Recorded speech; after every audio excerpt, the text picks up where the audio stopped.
Hello, everyone, and thanks for joining us for Access City Council. I'm your host, David Riggleman, Communications Director for the City of Las Vegas. Coming up on this show, law enforcement officers are honored at Police Memorial Park, and Ward 4 teams up with the Northwest Area Command to work together to keep the community safe. Here to talk about these stories and much more is the councilman who represents Ward 4. You know who it is. It's Mr. Stavros Anthony. Welcome back. Glad to be here, David. How are you? I'm doing great. Just surviving the great weather we have, whether it's sunny or cold or raining or snowing. We have it all this last week. We have it. Your ward up in Ward 4, the Northwest. We had snow flurries last weekend, or one of the weekends. Yep, it started in Red Rock Canyon, and it actually made it into the city right on the western end. But it's all great because it's going to be 110 here pretty soon, so we're going to enjoy it. You're a Michigan guy, so at least you didn't have to get out and shovel anything. That's the best part. So, if you're not exactly sure where Ward 4 is located, don't worry, we're going to show you. Councilman knows it very well, like the back of his hand, but if you're a little iffy on exactly where we're talking about, well, there's the map. If you live in that area, work in that area, then you are in the city limits of the city of Las Vegas. And of course, if you live out there, you're represented by Councilman Stavros Anthony on our city council, who represents Ward 4. Former law enforcement officer, retired as a captain after 29 years with the Metropolitan Police Department. You're still very involved in law enforcement. It's a passion of yours, fighting crime, protecting the community. You're still doing that now in just a different capacity as a city councilman.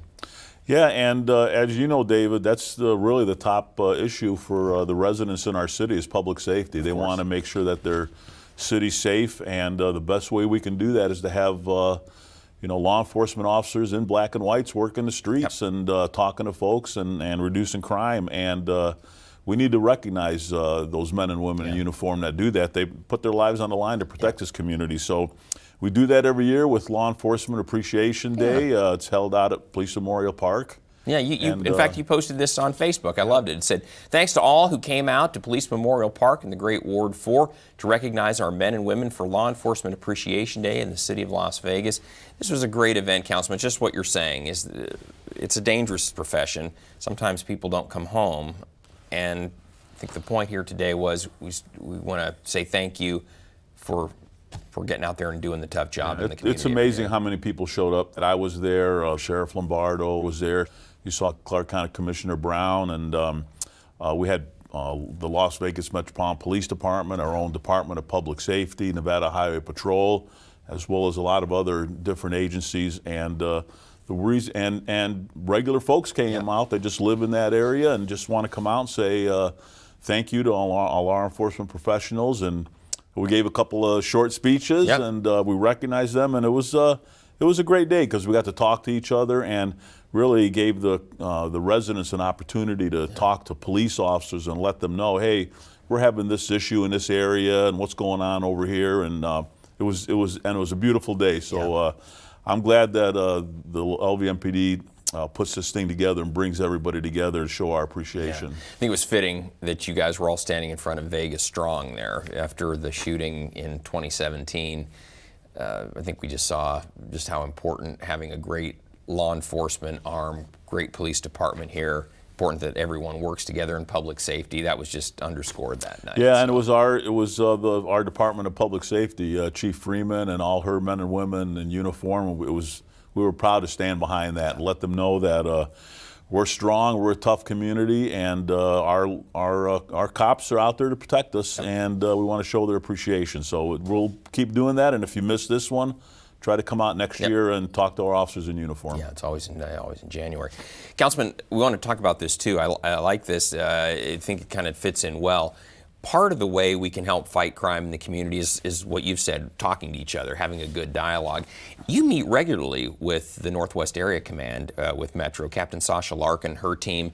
You guys have a regular dialogue about community concerns, where crime is popping up, what crimes you're seeing, they're seeing, and what we're seeing in the community, and compare notes to figure out ways to stop it. Yeah, we started doing this pretty much in the last year, and it's really, we get together, like you mentioned, it's Captain Larkin, myself, Councilman Circa, Commissioner Marilyn Kirkpatrick, Michelle Fiore. We kind of get together and we talk about what are we hearing from our constituents, what's Metro hearing, and kind of, keep putting plans together to deal with burglaries, to deal with auto thefts, to deal with maybe robberies, but it's mostly property crimes. And it's nice for us to get together and we all hear what our residents are talking about, and then it gives a better focus to Metro, because they're hearing what we're hearing, and then I can go back to the city of Las Vegas and say,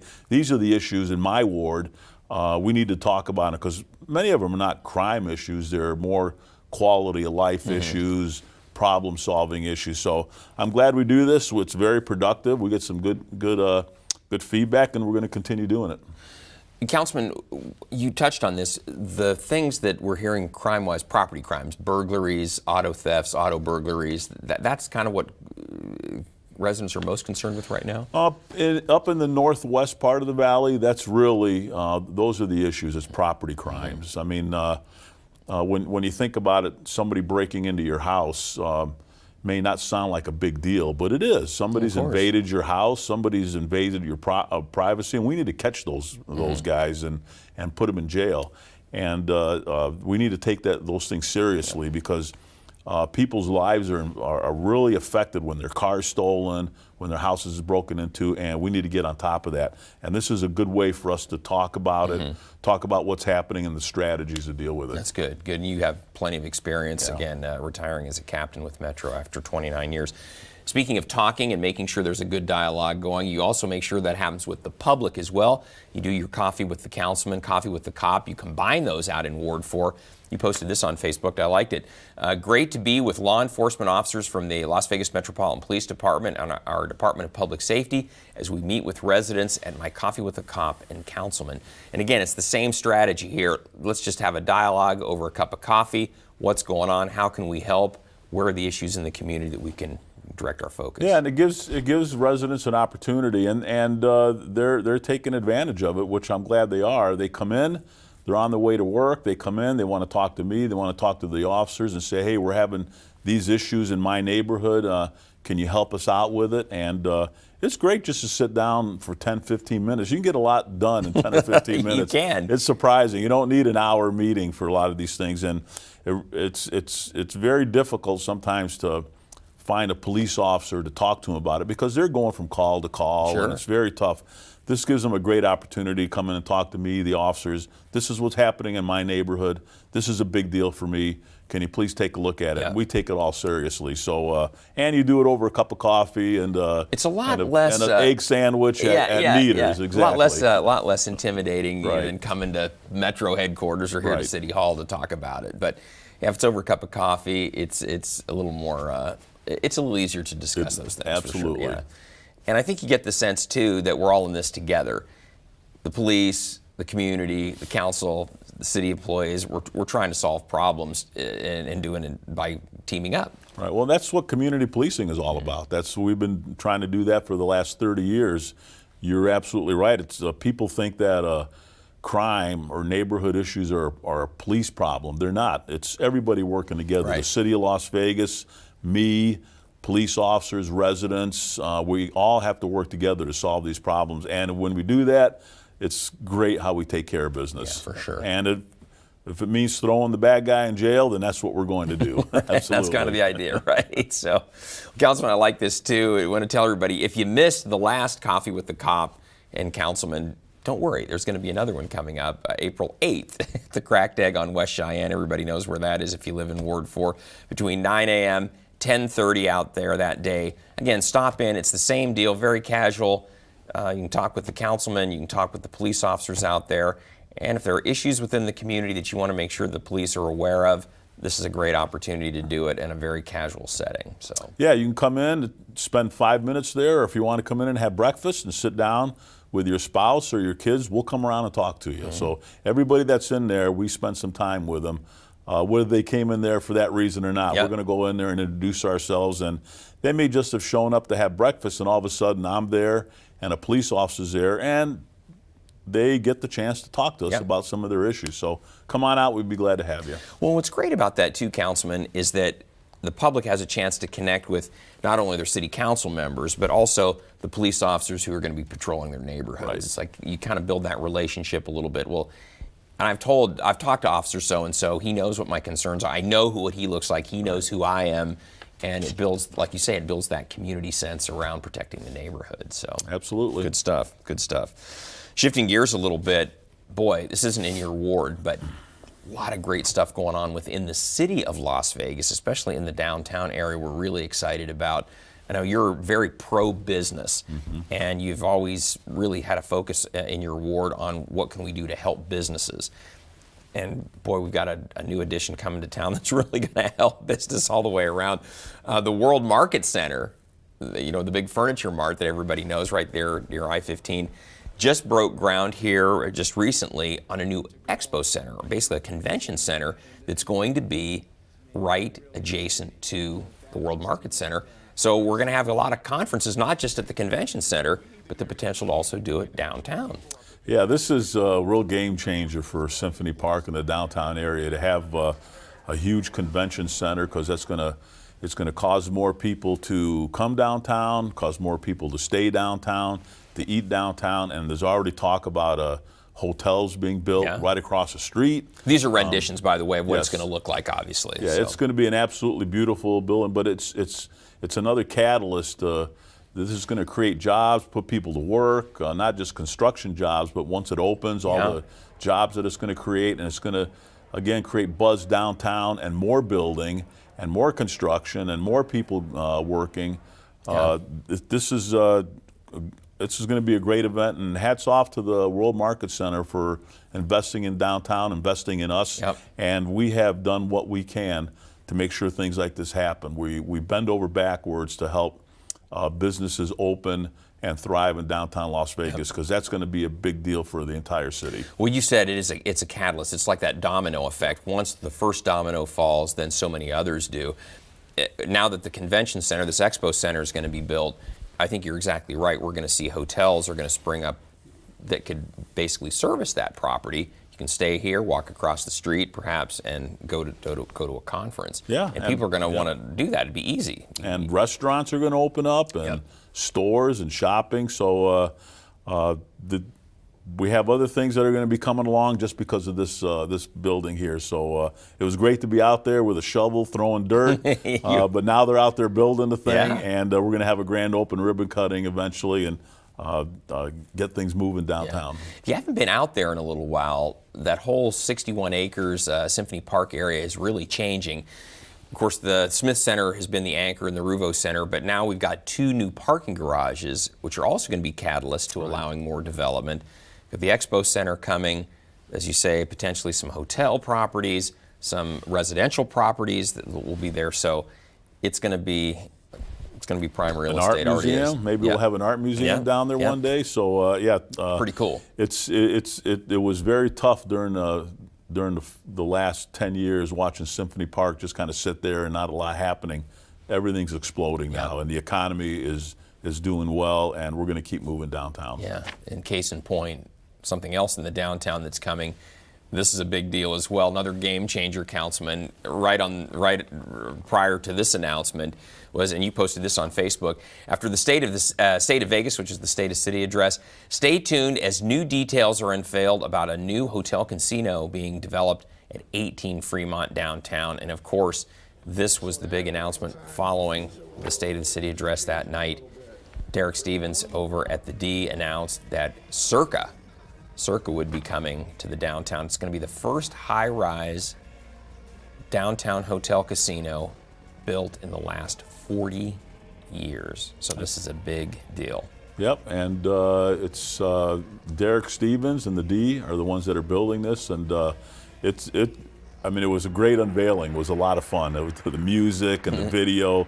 But again, this is huge for downtown, because people are going to look at this building, they're going to look at the Expo Center, and they're going to start thinking, I need to do something downtown. I need to build something. I need to invest in downtown. So again, hats off to Derek Stevens for investing in downtown. This is going to be an absolutely beautiful hotel. Apparently the top of it is going to have the largest sports betting screen in the world, something like that. Huge, massive screen. Yeah. Derek, of course, a big sports fan and sports owner. And so he's going to really play into that with his new hotel. So. And he's really given, he's really talking about the history of Las Vegas. That's why it's talk about that, Circa. Councilman. Circa, yeah, because it pays tribute to all of the eras in Las Vegas that have gone before. Yeah, and that's pretty cool that he would do that. He's thinking of today, he's thinking of the future, but he's remembering the past. Right. And we have to remember the people that brought us where we are today. And people like Derek Stevens and the ones coming up are going to take us into the future. So it's all connected. We need to keep doing it, but to see those things happen in downtown is absolutely awesome. Yeah, and Councilman, you've always said this, being very interested in making sure our businesses are successful. Again, what brings business to one area of town often will have a ripple effect in many other areas of town, because rising tides lifts all boats, I think is kind of the theory. And that's the idea here. If downtown is being successful, we're going to see that ripple out all across the city. And our job at the city is to promote that, to encourage it, to stay out of the way, to let these private businesses open up in an organized fashion. That's what we're here to do. We're here to help them move forward. And I think we're doing a good job with that. I think we have employees at the city of Las Vegas that understand that business is good, opening up businesses, expanding businesses, and I think our employees bend over backwards for these folks to expand in our city, and it's going to be great for us. Yeah, we want to be business friendly. We want to encourage people to invest in Las Vegas. One of the ways we do that, Councilman, is because we have a great quality of life here, a lot of amenities provided by the city, including a lot of parks. You posted this on Facebook recently. You said the name of the new park at West Gilmore and Cliff Shadows Parkway will be officially known as Trigono Hills Park. Did I say that right? You did. Okay. And the name of that is pretty cool because it's a Greek word, right, Councilman? And you are of Greek heritage, I understand? I am. So if you look at that park, what I didn't notice and what a resident pointed out was it's a triangle. So when we went through a process on this park, we acquired the land, we acquired the funds to build it. I reached out to the neighbors to ask them what amenities they wanted involved, and then kind of the last thing we did was we had to decide what to name it. So we received a lot of feedback from our residents, Shadow Hills Park, a lot of different names, but one of the residents emailed and said, hey, by the way, did you notice that the park's triangle? I didn't notice that. And she said, well, I know you're Greek, and I happened to Google triangle in Greek, and it's Trigono. And I said, well, that's pretty cool. Trigono Hills Park. It's the triangle park next to the hills. And I took that to our Parks Commission, and they approved it unanimously. They loved it because it was something different. It wasn't just another name. And I brought it to the City Council, and the City Council unanimously approved it. So up in the west end of the valley by Cliff Shadows, those folks have been without a park for many years. And this is going to be a great amenity for them. They can walk across the street to this park. They can go to Trigono Hills Park. They're not going to understand what Trigono is. They're going to look it up. They're going to find out it's a triangle, and it's going to be the big talk of that area. So it was, and if you watch Big Fat Greek Wedding, the dad in there says all words emanate from a Greek word. Exactly, so, all words. So it all worked kimono, out great. right? So construction is going to start in the next 30 days, and it's going to take about a year. So a year from now, people and kids and parents and dogs will be able to visit Trigono Hills Park and enjoy the outdoors. Yeah. Councilman, you should tell everybody out there, if you're not understanding the Greek connection, Councilman's parents were Greek immigrants that came to the United States from the island of Cyprus, built a great life here in the United States for their family, and of course their son now is a city councilman for the city of Las Vegas. Settled in Michigan. They settled out in Michigan. They settled in Michigan, yes. But after college, you ended up coming out here and worked for the police department. Yeah, and the Greeks like to brag that the Greeks started the first civilization and the Constitution and democracy and a republic. So we like to brag about that. And it's nice to see. It was interesting to see a resident actually remember I was Greek and put that into the name of the park. So hats off to her for doing that. She wants to remain anonymous, but thanks for doing that. Very smart all the way around. Well, it's good stuff. And again, when is the park scheduled to open, Councilman? A year from now. A year from now. Okay, Yep. very good. Looking forward to that. Well, we don't just focus on the Greek culture here at the city, even though we've got some council members who are definitely in the Greek category there. But we love diversity in this community. So you recently helped everyone celebrate Chinese New Year at the city council meeting back on February 6th. It's a tradition every year. We have the dancers every year, and we always ring in the new year. This year it's the year of the pig, Councilman. Is that right, Councilman? Yeah, actually, the Chinese New Year celebration here in Las Vegas is the biggest celebration in the United States. That's I mean, we do everything big here, and we basically kick it off with a event at City Hall that I sponsor, and Jan E. from Golden Catalyst is the one that kind of puts this together. We recognize this year it's the year of the pig, and we have a huge Chinese delegation that comes out.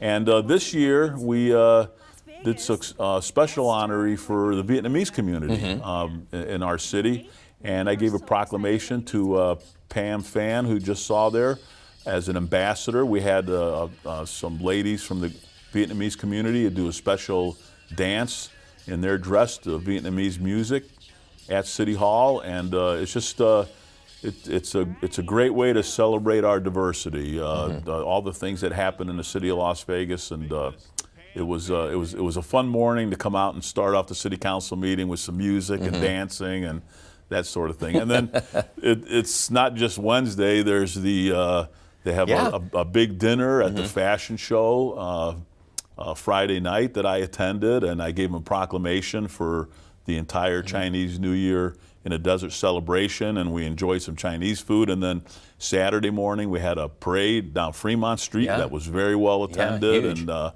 and then there's some other events. I can't go to all of them, but I try to make as many as I can. But and you were saying the culmination of all those makes Las Vegas celebration the biggest in the United States. Biggest in the United States, yeah. Wow. Yep. We have very proud Chinese community, Asian community, and we get to celebrate it during the Chinese New Year. So the year of the pig, if you want to know what that is, get a hold of Google and be able to explain exactly what that's all about. Yeah. Bottom line is we want everybody to have a great, prosperous, safe, and healthy New Year. The lunar calendar, perfect. Councilman, you have some events coming up we want to tell everybody about. This is good stuff. April 13th, another shredding event. This is good. You started these. I did. I didn't know what I created. They're now all over the valley. Everybody does these, but you were the first to have a shredding event, a document shredding event. This is going to be on, this next one is on Saturday, April 13th from 10 to noon at a Desert Shores Clubhouse. This is caught on all across the valley. I think people understand now the importance of being careful and protect yourself from identity theft. Yeah, and actually what happened was my last assignment before I retired at Metro, I was the captain of the Financial Crimes Bureau, and I saw the devastation that people went through when their identity was stolen, and all of a sudden their credit cards are maxed out, and houses are being purchased under their name, and the best way to protect yourself is to shred all your personal documents, but people collect so many documents over a 30-year period, it's hard to get rid of it. So I said, why not get a private company people can drive up, drop their boxes off, it'll all get shredded, they're protected, they feel better, and we have lines for a mile when we have these events, and it's good to see the other wards are doing it also. Absolutely, because of you setting the trend. It's interesting too. This isn't like a shredder like at home that makes it into the little strips. This pulverizes it into little pieces of confetti. Basically, there's no way anybody could ever put it back together. And that's the idea. Then the paper gets recycled. So this event we're holding in the Desert Shores community. It's obviously convenient for people that live in Desert Shores, but anybody can come out. You can drive up, bring your 5 boxes. You don't even have to get out of the car. We'll have people that take it out. It'll get shredded on the spot or back in the warehouse by the shredding company, and you can feel good about the documents that you brought, that they will be destroyed. Yeah, exactly. Good stuff. And like I said, you have started a trend that is going on all around the city, actually all around the valley now. So. And I can't stop. People tell me, when's your next one? Yeah. So I have to have one available for People them. are dialed in, they know. And then, Councilman, a wonderful event that you do each year, you've been doing it for, I think, 8 years now out in Ward 4, is your Feature a Teacher event. This is where Councilman will highlight a teacher at all of the schools in his ward and really reward a teacher from each school for just being an outstanding educator. So here's the thing, folks. This is going to be on Thursday, May 9th from 5:30 to 7:30. But in the meantime, Councilman would love to hear from you. If there are teachers out in that ward, out in Ward 4, who deserve to be nominated, he would love to hear from you so that he could consider making them the honoree this year. Yeah, my staff will be contacting the principal of all the different elementary schools and the middle schools in my ward to let them know this event's coming up. They'll ask the students to nominate a teacher, and then the principal and Clark County School District staff will help select a teacher for that school. And then it culminates on that night where we give them a certificate, talk about them, talk about the great things they're doing as a teacher, give them a little apple they can put on their desk, and to the envy of all the other teachers. It's a glass apple, not a real one, yeah. But it's really, I mean, we have such great teachers, and the best way to honor them is to pick one that represents all the teachers of that school. So I've been doing this for 8 years, and kind of an idea I came up with because I would visit my schools and see these awesome teachers and principals and staff doing a great job with our kids. So this was a way for me to say thank you for what you do for the kids in my ward. Well, this is definitely bookends on this show. We started with law enforcement appreciation. We're ending with teacher appreciation. Very good. Very good. So you got everybody covered. I do. It's very well done. Again, if you'd like to let Councilman know about somebody out in Ward 4, a teacher out there who's doing an exceptional job, he'd love to hear from you. And of course, Councilman, we always want to tell everybody, we always want to hear from you. So if you have something you'd like to share with Councilman Anthony, you can find him on Facebook and Twitter. You saw that he's really active on social media. And you can also contact the councilman just by picking up the phone, 702-229-6405. Or you can send him an email. His address is santhony@lasvegasnevada.gov. And he or his staff, they will get back to you. So, absolutely. That's one thing I'm very that's very important to me. If somebody contacts my office, however way you do it, we get back to you that day or the next day to make sure that we respond to your concern. Exactly. That's what we're here for, right? Absolutely. All right. Well, great job, Councilman. We'll see you back here in 6 weeks with another update from Ward 4. In the meantime, I want to tell everybody out there, we want to thank you for joining us for this edition of Access City Council. Don't miss our next show beginning February 21st with Ward 2 City Councilman Steve Circa. You can catch all of our KCLV shows now on Apple TV, Roku, Hulu, and Amazon Fire. And don't forget, you can also catch us live on the internet at kclv.tv. Thanks for watching, everyone. We'll see you next time around.